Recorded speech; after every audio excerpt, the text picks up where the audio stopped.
નમસ્કાર દર્શક મિત્રો, હું હર્ષુ પરમાર સહયોગ દ્વારા પ્રસ્તુત ન્યૂઝ 20 ગુજરાતીમાં આપ સૌ દર્શક મિત્રોનું હાર્દિક સ્વાગત કરું છું। જોઈએ આજના મુખ્ય સમાચારો। જૂનાગઢના જિલ્લા કલેક્ટર અનિલ કુમાર રાણાવસિયાએ ગિરનારની લીલી પરિક્રમા રૂટ ઉપર યાત્રિકોને મળી રહેલી જરૂરી સુવિધાઓનું નિરીક્ષણ કર્યું। જૂનાગઢ જિલ્લાના કલેક્ટર અનિલ કુમાર રાણાવસિયાએ આજે ગિરનારની લીલી પરિક્રમા રૂટ ઉપર યાત્રિકોને મળી જરૂરી સુવિધાનું નિરીક્ષણ કર્યું હતું। સાથે જ પરિક્રમાર્થીઓ પાસેથી પ્રતિભાવો મેળવી તેની પાસેથી પ્રેરક સંવાદ કર્યો હતો।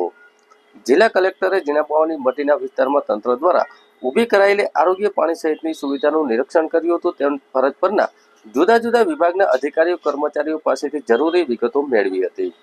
કલેક્ટરે આરોગ્ય કર્મીઓ પાસેથી યાત્રિકોને જરૂરી દવાઓ પૂરતા જથ્થા પાસે જાણકારી મેળવી હતી। તેમજ યાત્રિકોને આરોગ્યલક્ષી જરૂરી માર્ગદર્શન પૂરું પાડવા માટે સૂચનાઓ આપવામાં આવી હતી। જિલ્લાના કલેક્ટરે યાત્રિકો સાથે સંવાદ કરતા તેમના પરિક્રમાર્થીઓના અંજાર અનુભવો જણાવ્યા હતા। સાથે તેમણે વન અને વન્યજીવોના રક્ષણ માટે પરિક્રમામાં પ્લાસ્ટિક મુક્ત બની રહે તે માટે જરૂરી તકેદારી લેવા પણ જણાવવામાં આવ્યું હતું। ઉપરાંત પરિક્રમાના રૂટ દરમિયાન સતત એકી સાથે ન ચાલતા સમયાંતરે આરામ કરવા માટે પણ કહ્યું હતું। જિલ્લા કલેક્ટરે જણાવ્યું હતું કે પરિક્રમાના રૂટ પર તંત્ર દ્વારા ઊભી કરાયેલી સુવિધાનું નિરીક્ષણ કર્યા બાદ જરૂરી સૂચનો પણ કરવામાં આવ્યા હતા। ઉપરાંત પરિક્રમામાં પ્લાસ્ટિક મુક્ત બની રહે અને પરિક્રમાઓની એન્ટ્રી પોઈન્ટ અને રૂટ ઉપર જરૂરી ચકાસણી કરવામાં આવી રહી છે। જંગલને સ્વચ્છ રાખવા માટે યાત્રિકોને તંત્રને સહકાર મળી રહે એવો અનુરોધ પણ કલેક્ટરે કર્યો હતો અને એમ પણ કહ્યું હતું કે લોકો પરિક્રમાનો સુખદ અનુભવ સાથે લઈને જાય તેવા તંત્રના પ્રયાસો રહ્યા છે। આ માટે વન વિભાગ, પોલીસ અને સમગ્ર તંત્ર એક સાથે કામ કરી રહ્યું છે। આ વર્ષે નળ પાણીની ગોળી પાસે લાઇટનો પ્રશ્ન હતો, તેને હલ કરી દીધો છે। લાઇટની સુવિધામાં વધારો કરવામાં આવ્યો છે અને પાણી માટે 45 જેટલી ટાંકીઓ અને આરોગ્ય સેવા માટે પરિક્રમા રૂટ ઉપર 10 હંગામી દવાખાનાઓ પણ ઊભા કરવામાં આવ્યા છે। તમામ યાત્રાળુઓને ખાસ જણાવવાનું કે પરિક્રમા દરમિયાન છાતીમાં દુખાવો, ગભરામણ, ચક્કર આવતા એવી તકલીફ જણાય તો તાત્કાલિક પરિક્રમા રૂટમાં આવતા પ્રાથમિક સારવાર કેન્દ્રનો સંપર્ક કરવો। આ ઉપરાંત પરિક્રમામાં સમયાંતરે થોડીવાર આરામ કરી ચાલતા થવું અને પરિક્રમાના નિયત રાત્રિ રોકાણ કેમ્પ પર રાતાવાસો કરી આપના આરોગ્યની કાળજી રાખવી। ગિરનાર લીલી પરિક્રમાનો કાલથી પ્રારંભ થયા બાદ આજે રૂટ નિરીક્ષણ કરવામાં આવ્યું છે। સંબંધિત અધિકારીઓ, પોલીસ અધિકારી, એસડીએમ, હેલ્થના સ્ટાફ, પાણી પુરવઠા વગેરેને સાથે રાખી અને રૂટ ઉપર ઇન્સ્પેક્શન કરતા જે યાત્રિકો છે એમની સાથે પણ ઇન્ટરેક્શન કરવામાં આવ્યું।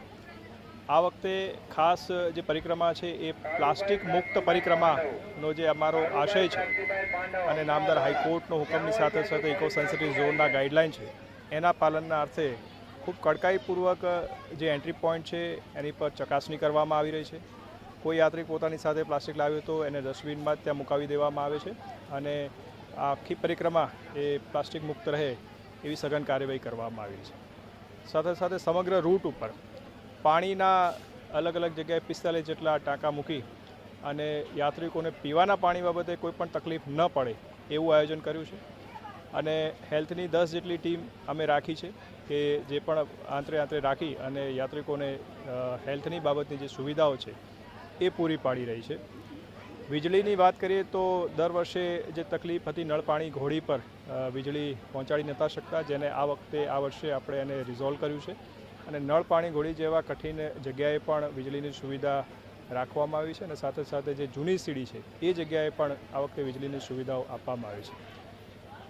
પોલીસની પણ ટીમ જે છે સતત ખડે પગે છે અને એવી રીતે સમગ્ર તંત્ર યાત્રિકોને એક સારો સુખદ અનુભવ પરિક્રમાનો થાય અને એ લોકો પોતાની સાથે એક સારો અનુભવ લઈને જાય એવા આશયથી સમગ્ર વહીવટી તંત્ર એક સંકલનના રૂપે સૌના સાથ અને સહકારથી કામગીરી કરી રહ્યું છે। પરિક્રમાર્થીઓને ફરીથી ખૂબ ખૂબ મારી શુભકામનાઓ અને જંગલને સ્વચ્છ રાખવા અમને સહકાર આપે એવી મારી અભ્યર્થના। હું doctor Krutarth Brahmbhatt, medical superintendent, GMERS general hospital Junagadh. Girnar Lili Parikrama જે જુનાગઢ ખાતે દર વર્ષે આયોજન થતું હોય છે તેની શરૂઆત થયેલ છે અને ગિરનાર લીલી પરિક્રમાનો જે રૂટ છે એ ખૂબ જ લાંબો એટલે કે 36 કિલોમીટરનો રૂટ છે અને ચઢાણવાળો પણ છે। તો આવા રૂટ ઉપર જ્યારે શ્રદ્ધાળુઓ આવે છે ત્યારે અમુક બાબતોનું ખાસ ધ્યાન રાખવું જરૂરી છે। પહેલાં તો જે લોકોને પહેલેથી જ બીપીની, ડાયાબિટીસ, હૃદયરોગ આવી તકલીફ છે અથવા જે લોકોએ હૃદયરોગ માટે સર્જરી કે કરાવેલ છે તેમણે ખાસ ધ્યાન રાખવું જરૂરી છે. તેમણે પોતાની દવા પોતાની સાથે રાખવી, નિયમિત રીતે દવા લેવી જરૂરી છે. આ ઉપરાંત એમને જો પ્રિસ્ક્રાઇબ કરેલ હોય તો જીભ નીચે મૂકવાની ગોળી, નાઇટ્રોગ્લિસરીનની ટેબ્લેટ પણ પરિક્રમા વખતે પોતાની સાથે જ રાખવી જરૂરી છે. આ ઉપરાંત એસ્પિરિનની ટેબ્લેટ પણ પોતાની સાથે રાખી શકાય.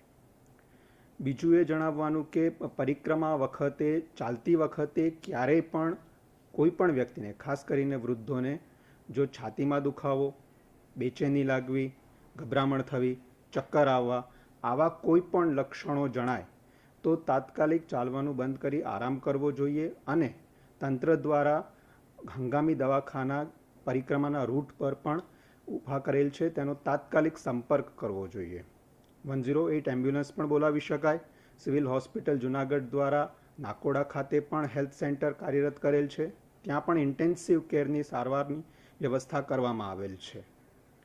તો ખાસ જણાવવાનું કે એક સાથે 36 કિલોમીટરની પરિક્રમા કરવા કરતાં થોડું થોડું ચાલવું અને ચાલતી વખતે પણ જરાય પણ તકલીફ જેવું જણાય, જે લક્ષણો કીધા એવા કોઈ પણ લક્ષણો જણાય તો તાત્કાલિક આરામ કરી અને મેડિકલ ટીમનો સંપર્ક કરવો. આ ઉપરાંત જો શક્ય હોય તો ORSનું પેકેટ રાખી અને ORSવાળું પાણી પીતા રહેવું હિતાવહ છે, કારણ કે દિવસ દરમિયાન થોડી ગરમી પણ વધુ હોય છે અને રૂટ ઘણો લાંબો છે. વૃદ્ધો શક્ય હોય ત્યાં સુધી પોતાની સાથે યુવાનોને સાથે રાખે એ હિતાવહ છે અને યુવાનોએ કોઈ પણ વૃદ્ધોને આવી કંઈ પણ તકલીફ જણાય તો તેઓને તાત્કાલિક હોસ્પિટલે ખસેડવાની વ્યવસ્થા કરવી. આ ઉપરાંત જો ચાલતા ચાલતા અચાનક કોઈ બેભાન થઈ જાય, મૂર્છિત થઈ જાય તો તેઓને CPR આપી, જો હાર્ટ એટેક હોય તો CPR આપી તેઓનું જીવન બચાવી શકાય છે. તો આ બાબતોનું સૌએ ખાસ ધ્યાન રાખવું. Thank you. જૂનાગઢ જિલ્લા જેલમાંથી 5 કેદીઓને મુક્ત કરાયા. સરકાર દ્વારા કેદીના હકારાત્મક અભિગમને જોઈને 5 કેદીને છોડાયા છે. આજે છૂટનાર કેદીઓ 14 વર્ષ જેલવાસ ભોગવેલ હતો. જેલમાં તેની વર્તણૂક જોઈને આ બાબતે નિર્ણય કરવામાં આવ્યો હતો. જૂનાગઢ જિલ્લા જેલમાંથી આજે 5 કેદીઓને મુક્ત કરવામાં આવ્યા છે. ગુજરાત સરકાર દ્વારા કેદીઓને હકારાત્મક અભિગમને જોઈને આજે જૂનાગઢ જેલમાંથી 5 કેદીઓને મુક્ત કરવામાં આવ્યા છે. જેમાં 5 કેદીઓને મુક્ત કરાયા છે. તેમાં 14 વર્ષનો જેલવાસ ભોગવેલો હતો. જેલમાં તેમની વર્તણૂક જોઈને આ બાબતે નિર્ણય કરવામાં આવ્યો હતો. જૂનાગઢ જેલની કમિટીની મીટિંગ મળી હતી અને આ મીટિંગમાં કુલ 19 કેસોની સમીક્ષા કરવામાં આવી હતી. તેમાં કુલ 11 કેદીઓને સરકાર દ્વારા છોડવામાં આવ્યા છે.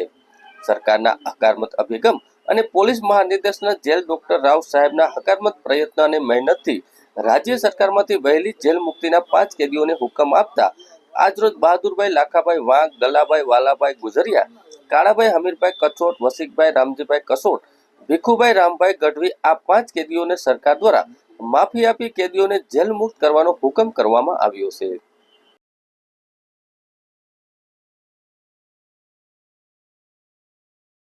મારું નામ H.O. વાળા, ઇન્ચાર્જ અધિક્ષક જુનાગઢ જિલ્લા જેલ. અત્રેની જેલ ખાતે તારીખ 9/11/2023ના રોજ જિલ્લા મેજિસ્ટ્રેટ શ્રી જુનાગઢના અધ્યક્ષ સ્થાને એબી કમિટીની મિટિંગ મળેલી. આ મિટિંગમાં કુલ 19 કેસોની સમીક્ષા કરવામાં આવેલ હતી. એમાં અગાઉ કુલ 11 કેદીઓનો સરકારશ્રીએ છોડેલા હતા. આજ રોજ સરકારશ્રીના હકારાત્મક અભિગમ અને પોલીસ મહાનિદેશક Shri jail doctor KLN Rao સાહેબના હકારાત્મક પ્રયત્નો અને મહેનત થકી આજરોજ રાજ્ય સરકારશ્રીમાંથી વહેલી જેલ મુક્તિ માટેના 5 કેદીઓના હુકમો આવતા આજરોજ બહાદુર લાખાભાઈ વાંક, ગભાભાઈ વાલાભાઈ ગુજરિયા, કાળાભાઈ અમીરભાઈ કચોટ, વત્સીભાઈ રામસીભાઈ કચોટ, ભીખુભાઈ રામભાઈ ગઢવી આમ કુલ 5 કેદીઓની કોરા 14 વર્ષ જેલમાં કાપેલા હોય રાજ્ય સરકારશ્રીએ માફી આપી અને આજ રોજ જેલ મુક્ત કરવાનો હુકમ કરેલ છે અને એમને જેલ મુક્ત કરેલ છે. કેટલા વર્ષ થયા 5 કેદીઓ કુલ કોરા 14 વર્ષ એટલે 14 વર્ષ ઉપર જ. અત્યાર સુધી આપણે કેટલા કેદીઓને આ સ્કીમમાં મુક્ત કર્યા છે? અત્યાર સુધીમાં આપણે 19 ની કમિટી બેસાડી હતી. એમાંથી 16 છૂટા, 1 પેન્ડિંગ છે અને 2 રિજેક્ટ કરેલ છે. શું જોઈને કેદીઓને મુક્ત કરવામાં? આ લોકોને એક તો 14 વર્ષ જેવી જેલ કાપેલી હોય અને જેલની અંદરની એમની વર્તણૂક પેરોલ ફરલો ઉપર એ રજા ઉપર જતા હોય એ દરમિયાનમાં એમના વતનની અંદર જે સારી રીતે રહેતા હોય, કોઈ સુલે શાંતિનો ભંગ ના કરતા હોય, તો આવા બધા અભિપ્રાયો કમિટીમાં મેળવી અને સરકારશ્રીમાં મોકલી અને સરકારશ્રી આવા કેદીઓ પ્રત્યે સંવેદના બતાવી અને એમને જેલ મુક્ત કરવાના હુકમો કરે છે. બોલો. મારું નામ વચ્છી રામસિંહ કચોટ, ગામ બામણાસા ઘેડ, તાલુકો કેશોદ. 2023ની સ્થિતિએ 433 મુજબ અમારા અધિક્ષક વડા સાહેબ તથા ડીજી સાહેબના તથા સરકારના ખૂબ ખૂબ આભાર અને વડા સાહેબ તથા ગઢવીભાઈ તથા જેલ સ્ટાફ બધીનો વધારે પડતો પ્રયત્નથી અમે જેલ મુક્તિ થયા છીએ. કયા ગુનામાં હતા? કેટલા વર્ષ જેલમાં રહ્યા? કેવું આશરે હું જેલમાં? 18 વર્ષ ત્યાં જેલમાં છું ના 302ના ગુનામાં હતો. કેવો અનુભવ જેલમાં? 18 વર્ષનો અનુભવ ઘણા જ થયા એમ. તો છેલ્લે અહીંયા એમ કે અમને ઘર પરિવાર સાથે રહેતા હોય એવું લાગ્યું જુનાગઢ જેલમાં. અન્ય લોકોને શું કહેશો? હવે તો તમે પરિવાર હા. સાથે રહેવા હવે ખરેખર અમે આ જેલ ભોગવી એ બદલ અમે બહુ ઓલું દુઃખ થયું એમ. અમારા કર્મ અને સંજોગોને કારણે આ બનાવ બન્યો હતો, પણ હવે પછી કોઈ આવું કામ ન કરે એ બદલ મારી ઓલી છે વિનંતી છે. બહાદુરભાઈ લાખાભાઈ, ગામ રફારિયા, ભેસાણ તાલુકાનું. હું 2001 9 તારીખ 13મા મહિનાથી છે મારા બનાવની અમરેલી કોર્ટ મારે હતી. ક્યાં બાબત? 302 વડિયા મંડળથી હતું. અત્યારે શું? અટાણે હું સાહેબને અત્યારે ડીજી સાહેબને સુપ્રિન્ટેન્ડન્ટ વાળા સાહેબની હિસાબે અમે છૂટ્યા. અમને ખુશીનો આનંદ છે. એ હિસાબે અમે અમારા પરિવાર સાથે અમે રહેવા માંગીએ છીએ. કેટલા વર્ષ જેલમાં? મારે 21 વર્ષ થયા. કેવો અનુભવ જેલમાં? અનુભવ ઘણો થયો ભાઈ આમાં તો હિસાબે. હવે સારો સમય દુઃખ સુખ એવો આવે રાખે એવી રીતે એમ જેલની અંદર. બીજા લોકોને શું કહેશો ગુનો કરતા હોય? ના પડે કે ભાઈ આ ન કરાય એમ વસ્તુ, કે વિચાર કરજો એમ. જૂનાગઢની ગિરનારની લીલી પરિક્રમામાં કર્તવ્ય ફાઉન્ડેશન તરફથી મિશન ડ્રીમ ઇન્ડિયા પ્રોજેક્ટ અંતર્ગત લોકોને ફ્રીમાં રાષ્ટ્રધ્વજનું ચિત્ર બનાવી આપવામાં આવ્યું. જૂનાગઢના ગિરનારની લીલી પરિક્રમામાં એક નવી પહેલ જોવા મળી રહી છે. આ પહેલ કર્તવ્ય ફાઉન્ડેશન તરફથી કરવામાં આવી હતી. આ મિશનમાં મિશન ડ્રીમ ઇન્ડિયા પ્રોજેક્ટ અંતર્ગત લોકોને ફ્રીમાં રાષ્ટ્રધ્વજનું ચિત્ર બનાવવામાં આવ્યું હતું, જેનો હેતુ પરિક્રમામાં જે લોકો આવતા હોય તેઓને દેશ ભાવનાની ઈચ્છા જાગે અને જાગૃત થાય અને વધુમાં વધુ લોકો દેશ પ્રત્યે સમર્પિત થાય, સાથે પરિક્રમામાં કચરો ઓછો કરે અને દેશ પ્રત્યે પોતાની ફરજ નિભાવે તેમના માટે ફ્રી ફ્લેગનો કાર્યક્રમ રાખવામાં આવ્યો હતો. આ કાર્યક્રમ છેલ્લા કેટલાય સમયથી કરવામાં આવ્યો હતો, જેમાં 15મી ઓગસ્ટ, 26મી જાન્યુઆરીની લીલી પરિક્રમામાં કર્તવ્ય ફાઉન્ડેશન દ્વારા કાર્યક્રમો કરવામાં આવે છે અને સવારથી સાંજ સુધી 1 લાખથી વધારે લોકોના હાથમાં તિરંગાનું ચિત્ર બનાવવામાં આવ્યું હતું. અમારા ફાઉન્ડેશન તરફથી, કર્તવ્ય ફાઉન્ડેશન તરફથી જે મિશન ડ્રીમ ઇન્ડિયા પ્રોજેક્ટ ચાલે છે, તેમાં આજે પરિક્રમા નિમિત્તે જે પબ્લિક છે તેમાં દેશ ભાવનાની જે છે એક ઈચ્છા જાગે, જાગૃત થાય અને વધુમાં વધુ લોકો દેશ પ્રત્યે સમર્પિત થાય અને કચરો ઓછો કરે અને એન્વાયરમેન્ટને બચાવે અને બીજી જે પણ દેશભક્ત પ્રત્યેની જે કાંઈ આપણી ફરજો છે એને નિભાવે, એના માટે થઈ અને આજે અમે ફ્રી ફ્લેગનો એક કાર્યક્રમ રાખ્યો હતો. છેલ્લા 2019થી ઘણા વર્ષોથી અમે 15મી ઓગસ્ટ અને લીલી પરિક્રમા પર જ્યાં પણ આવા કાર્યક્રમો થતા હોય ત્યાં આ કાર્યક્રમ કરીએ છીએ અને સવારથી અમે લગભગ 1 લાખ લોકોના હાથમાં બિલકુલ ફ્રીમાં આ તિરંગા બનાવી ચૂક્યા છીએ અને આગળ પણ આવો નિરંતર પ્રયાસ અમારો ચાલુ રહેશે અને આવનારા સમયમાં જો આ બધાનો સહયોગ રહ્યો તો એક વર્લ્ડ રેકોર્ડ બનશે, જેમાં ઇન્ડિયાની અંદર પહેલીવાર આ કાર્યક્રમ થશે. આવું આ પહેલાં કોઈએ કરેલું નથી.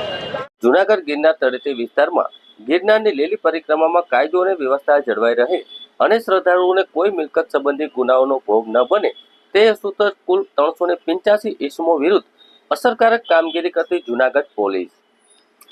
જૂનાગઢ જિલ્લા ગિરનાર પર્વતો પર ફરતે ગિરનારની લીલી પરિક્રમાનું આયોજન થયેલું છે. આ પરિક્રમામાં સંતો, મહંતો, ભાવિકો, શ્રદ્ધાળુઓ ગિરનારની પરિક્રમા દર્શાતે પ્રવાસે મોટી સંખ્યામાં આવતા હોય છે.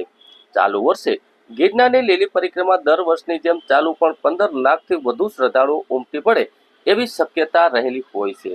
જે અન્વયે જૂનાગઢ રેન્જના પોલીસ મહાનિરીક્ષક નિલેશ જાંજવાડે સાહેબની સૂચના તેમજ પોલીસ અધિક્ષક હર્ષદ મહેતા સાહેબના નેતૃત્વમાં કાયદો અને વ્યવસ્થાની પરિસ્થિતિ જળવાઈ રહે તેમજ ગિરનારની લીલી પરિક્રમામાં આવતા શ્રદ્ધાળુઓને કોઈ અગવડ ન પડે અને આશરે 36 કિલોમીટર જેટલો ફોરેસ્ટ વિસ્તાર રહેલો છે, જે ફોરેસ્ટ વિસ્તારમાં શ્રદ્ધાળુઓને સહેલાઈથી પોલીસ મદદ મળી રહે અને પોલીસ શ્રદ્ધાળુઓને આ પરિક્રમા દરમિયાન કઈ રીતે મદદરૂપ થઈ શકાય તે માટે પોલીસ અધિક્ષક હર્ષદ મહેતા સાહેબ દ્વારા બંદોબસ્ત રોકાયેલો હતો, જેમાં તમામ પોલીસ અધિકારી તેમજ પોક કર્મચારીઓને ગિરનારની પરિક્રમા દરમિયાન કાયદોની વ્યવસ્થા અને શ્રદ્ધાળુઓને શક્ય એટલી તમામ પોલીસ મદદ મળી રહે તેમજ મિલકત સંબંધી ગુના ન બને તે હેતુસર પૂરતી તકેદારી રાખી યોગ્ય બંદોબસ્ત જાળવવા સૂચના અને માર્ગદર્શન પૂરું પાડવામાં આવ્યું હતું.